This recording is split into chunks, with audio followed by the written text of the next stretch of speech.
instead of just having scraps of knowledge and trying to work off of them. So instead of using limited materials, I can build my understanding using stuff that I already know concretely, fully. So don't try rushing. Don't try understanding the next concept when you only have a half-baked understanding of the previous one. Otherwise, soon your understanding will all collapse like a house of cards, I guess. So that's, I guess, why I enjoy mathematics. I'm just trying to understand it in the best way I can and connect it to my real world instead of thinking it as isolated from the real world. That's it. Sir, so my question to you is, where do you want to see yourself in next 5 years, and what more do you aspire to achieve? Sorry, I did not hear the last part. Okay, so I will repeat. Where do you want to see yourself in next 5 years, and what more do you aspire to achieve? Okay, where do I see myself in the next 5 years? So hopefully, I'm going on to undergraduate very soon, and in 5 years I will probably still be in graduate school. I hope to at least have made 1 or 2 small contributions to math and science in those 5 years, because as it turns out, it's 2024 and contributions to math take a long time. Finding something new, something that no one else had tried before, is very hard. But I'm trying my best to provide what I can to the body of works in math and science. So I hope that I will have inspired many more people 5 years from now. 5 years from now, I hope to have given speeches to many people, like the students at Bodoland University, and I hope that more people in general will fall in love and understand math and science more deeply. I'm just trying to help others love math the same way that I do. That's it. Regular kid. Well, no, not 3, 4 years old, like a regular kid in the U.S. I didn't learn most of my math from school, but self-taught or from my dad. Interests are more fun for me than anything else. They don't usually feel like work. They feel more natural to me because I just feel at home doing math and science compared to other subjects. My personal life is not that eventful. My personal life outside math and science, there's not really much to do. I don't have too many people that are close to me. I just have a few meetings to set up every week or so, a paper to write. No, I'm just kidding. I just don't have that much to do in regards to my personal life. I don't have that many relations, so my dad mostly does all of the PR work or promotion work for me. So I really appreciate that because that puts a lot of slack on me. So I don't really have too much of a personal life to work on, and my academic life, I see it more as fun than as work. For you is, what was your journey like to become the youngest professor in your specialization? Thank you. I wouldn't call myself a specialized professor, but I was allowed to teach a physics course for several students for a few days at several universities. I wouldn't call myself, because I'm not a full-time professor, so I wouldn't call myself a professor exactly, but it's through a lot of communication and the several universities around India were gracious enough to allow me to teach their students for a few days. So that's extremely wonderful that they would do that, and it's simply just a promotion event. So I'm able to spread more love for math and science. Now, promotion. I can't tell you exactly how that works because my dad does all the work for me. Thank you so much. But it's essentially reaching out to several people to see if they're interested in learning about math and science or teaching math and science to their students.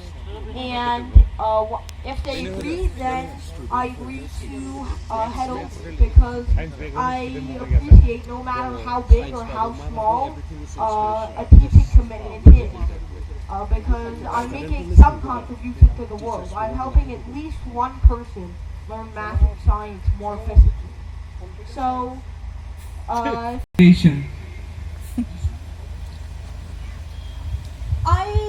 don't know I would call myself so great, but I guess I have more academic accomplishments than the average 11-year-old. So I guess I achieved that not just because of my hard work, but my parents' hard work, especially my dad. He was the one who first inspired me to learn math and science because he once was a math graduate student while I was 1 or 2 years old, and he was the one who first inspired me to start learning math and science, especially more advanced math, because I didn't have the opinion that math was something too hard and that I should just delay learning it for some time. So my parents really helped me do it. So was my brother. My brother was a great source of inspiration for me to do what I did. He's a very smart person as well, probably a bit smarter than me, but when he was my age, my parents didn't have the resources to support ventures like I'm doing right now. So unfortunately, you weren't able to see him lecturing at Bodoland University. So my family has been helping me a lot in those endeavors, but I myself now have been taking the lead to taking university courses in order to advance my knowledge, reading textbooks on my own, getting tutors, and especially learning from my brother, because he knows a lot more math and science than I do. He's a great scientist. So, through the hard work of both me and my family, I've been able to achieve what I have. Well, I've already, other physicists have already figured this out, so this isn't anything revolutionary coming from me. It's just a condensed ball of matter that basically what happens when an extremely old star has too many heavy elements in its core. It essentially collapses in on itself due to its gravity, and it becomes just a condensed ball of really heavy mass. And it turns out that this ball has lots of gravity because it's so small and so dense. So that makes it black because even light can't escape, so light can't reflect off of it, so light can't go into our little eyeballs, and basically anything in its surrounding area gets sucked up. But it's not going to affect us in the near future, because a star itself is the nearest star itself is 4 light years away, and nothing from there is probably ever going to affect us. So the nearest star is not even close to big enough to become a black hole. So black holes are not a threat in the future, but they're vital to understanding how our universe works. College and hospital. My question to you is, have you encountered any biases or stereotypes in your career because of your age? If so, how can you handle that? Can you repeat it? I'm not sure if I... No, not really. Everybody that I've met has been very kind to me despite how young I am and has helped me develop mathematically and in math and science. So I am trying the best I can to develop myself as well as help others. And several people have been helping me do that, including professors from different American universities, as well as my family itself. So I thankfully have never encountered any biases because of my age, and I hope it stays that way. Thank you, sir. Someone wants to follow you, what advice you would give? And what is your pathway to success? Describe it, but I guess for math and science, don't treat it as this is advice that I received from one professor at an American university, so it's not exactly mine. But don't advance too fast when it comes to learning new concepts.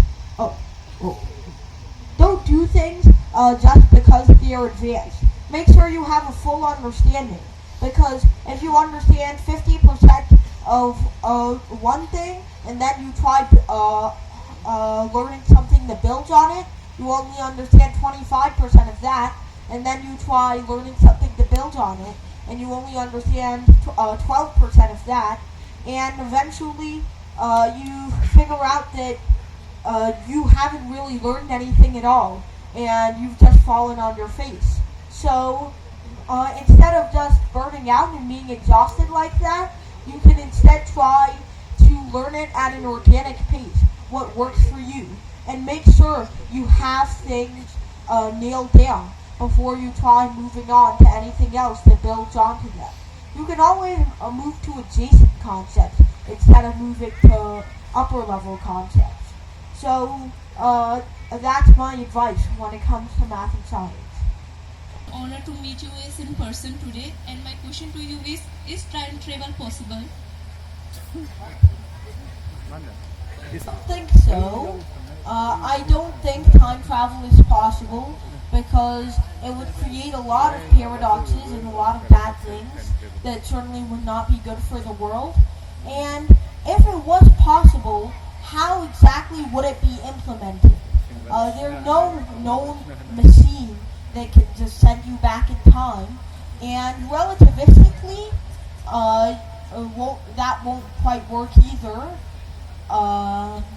No, you can't quite go back in time with relativity either. So really, you're stuck with no option. If you try going forward in time via relativity, you'll just make yourself older than your surroundings. So that's not going to work.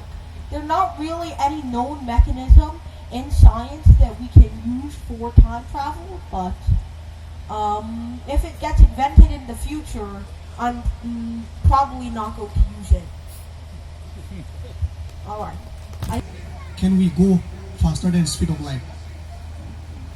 Well, faster than light, though scientists haven't tested it, but I mean, we're not subatomic particles.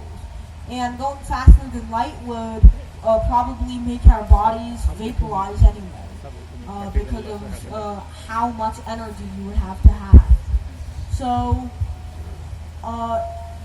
pretty much not really. And if you, even if it was possible to send particles at the speed faster than the speed of light, then your body would just burn up and shrivel if you tried to go with the speed of light. So I don't think it's really good to work.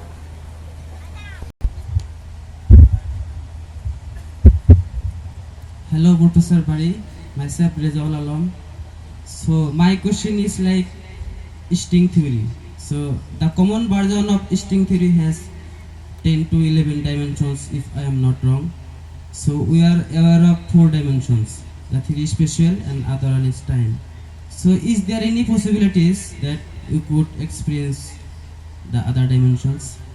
What would you like to say about this? I'm not an expert on string theory, but I would like to say Other dimensions in itself is a very hard concept to imagine, and especially 9 other different dimensions that are just hiding in plain sight. It seems impossible to all known notions of geometry that we have so far. We've been searching for these other dimensions, but we've basically come up with empty bags so far. So I don't think that having 10 or 11 or 12 dimensions is really feasible. I think that all we really do have is 3 space dimensions and 1 time dimension.